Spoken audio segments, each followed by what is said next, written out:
अगर मेरे भगीवन का इशारा न होता तो दुनिया में कोई हमारा न होता।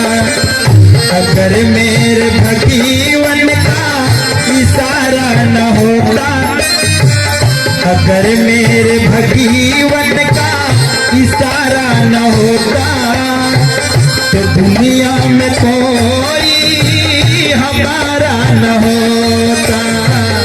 अगर मेरे भगीवन का इशारा न होता तो दुनिया में कोई हमारा न होता।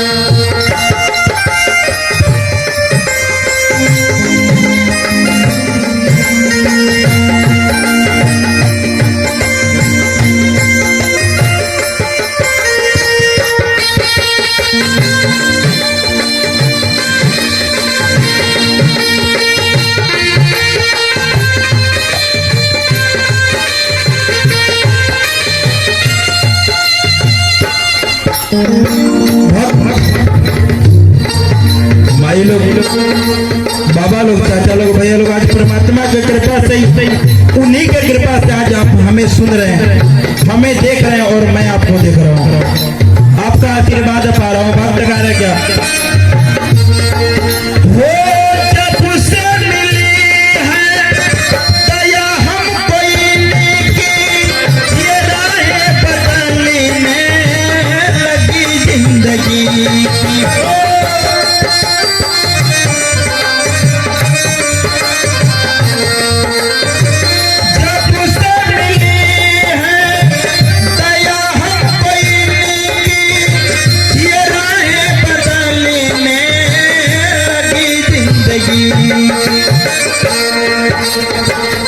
इनके नजरी का, इनके नजरी का इशारा न होता, इनके नजरी का इशारा न होता तो दुनिया में कोई